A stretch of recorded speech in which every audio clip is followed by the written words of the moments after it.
নারীবাদীরা আল্লাহর বিধানে প্রশ্ন তুলে বলে, নারীরা কেন পুরুষদের অর্ধেক সম্পত্তি পাবে? আল্লাহ কেন পৈতৃক সম্পত্তিতে ছেলে মেয়েদের সমান হারে সম্পত্তি দেননি? আল্লাহ কেন নারী পুরুষের সম্পত্তি আইনে বৈষম্য করেছেন? যাদের শুধুমাত্র কন্যা সন্তান আছে, এই কন্যারা কেন পিতামাতার সম্পত্তির সবটুকু পাবে না? ছেলেহীন পিতামাতার সম্পত্তিতে ভাই ভাতিজা বা অন্য ওয়ারিশ কেন সম্পত্তি পাবে? আপনি যদি আপনার সব সম্পত্তি শুধু মেয়েদের লিখে দেন, আল্লাহর আইনে হস্তক্ষেপ করেন, তবে কি আপনি কাফের হয়ে যাবেন? নারী পুরুষের সম্পত্তি আইন নিয়ে এমন গুরুত্বপূর্ণ প্রশ্নগুলো সামনে রেখেই আজকের তাফসির এগিয়ে যাবে। ধৈর্য ধরে সম্পূর্ণ ভিডিওটি দেখুন।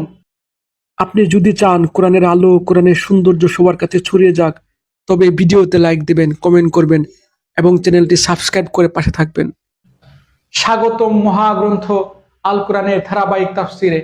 আজকে ইনশাআল্লাহ আমরা পবিত্র কোরআনের সূরা নিসার 127 নম্বর আয়াত নিয়ে আলোচনা করব। এই আয়াতে আল্লাহ রাব্বুল আলামিন বলেন, ويستفتونك في النساء قل الله يفتيكم فيهن وما يتلى عليكم في الكتاب في يتامى النساء اللاتي لا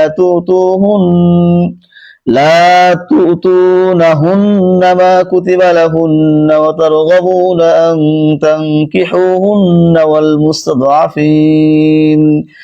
والمستضعفين من الولدان وأن تقوموا لليتامى بالقسط وما تفعلوا من خير فإن الله كان به عليما।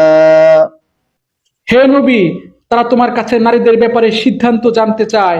তুমি তাদের বলো, আল্লাহ তাআলা তাদের ব্যাপারে তোমাদের জানিয়ে দিচ্ছেন, আর এই কিতাবে যা কিছু তোমাদের উপর পঠিত হচ্ছে সেই এতিম নারীদের সম্পর্কিত ব্যাপারে আল্লাহ তাআলা তাদের জন্য যেসব অধিকার দান করেছেন যা তোমরা আদায় করতে চাও না, অথচ তোমরা তাদের ঠিকই বিয়ে করতে চাও। অসহায় শিশু সন্তান এতিমদের ব্যাপারে তোমাদেরকে বলা হচ্ছে তোমরা যেন সুবিচার কায়েম করো। তোমরা যেটুকু সৎ কাজই করো, আল্লাহ তাআলা সবকিছু সম্পর্কেই সম্যকভাবে অবহিত আছেন।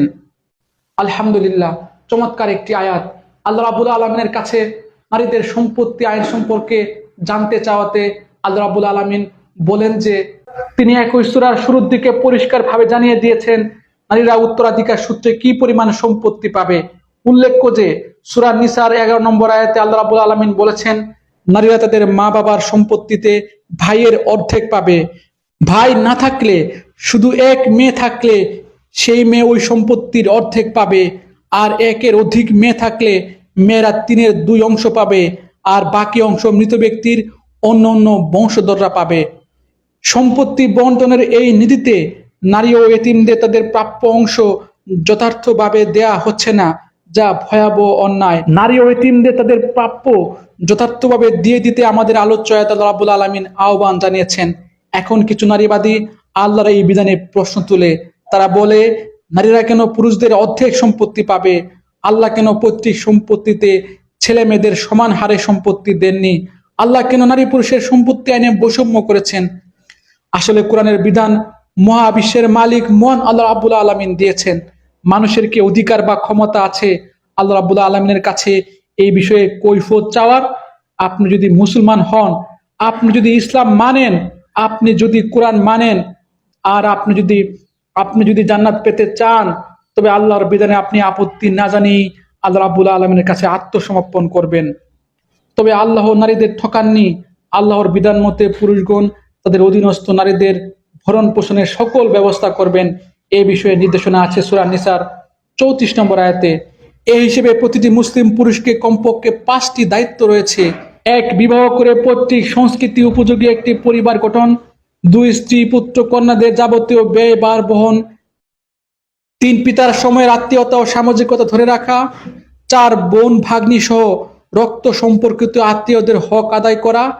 5, দাদি ফুফু বোন ভাগ্নি বিধবা অসহায় বা নিরাশ্রয় হলে তাদের সযত্নে রক্ষণাবেক্ষণ করা।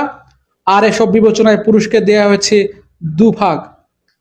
বোনকে এ ধরনের কোনো দায়িত্বভার শরীয়ত দেয়নি, তাকে দিয়েছে 1 ভাগ। এতে সে নিজে চলতে পারবে, পাশাপাশি স্বাভাবিক নিয়মে তার জীবনের সমুদয় ব্যয় স্বামীর উপর বা পুত্রের উপর রয়েছে। এখানেও মহিলারা নানাভাবে নির্দিষ্ট সম্পত্তির হকদার।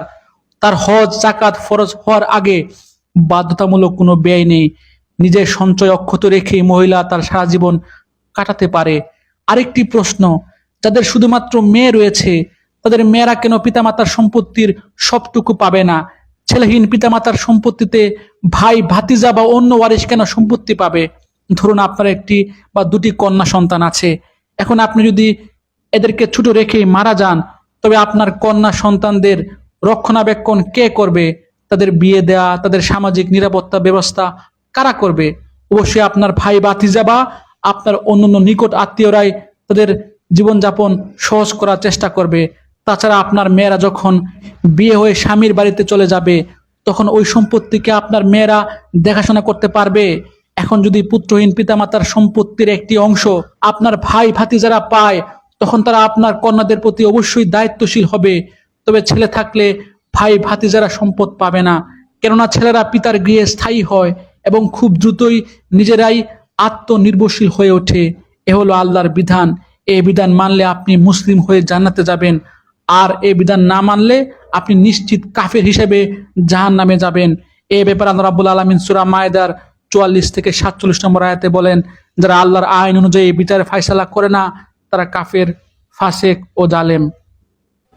আল্লাহ রাব্বুল আলামিন আমাকে সহ আপনাদের সবাইকে আল্লাহর দেয়া সম্পত্তি আইনগুলো যথার্থভাবে পালন করার তৌফিক দান করুন। এই প্রত্যাশা আজ এখানে শেষ করছি। ধন্যবাদ।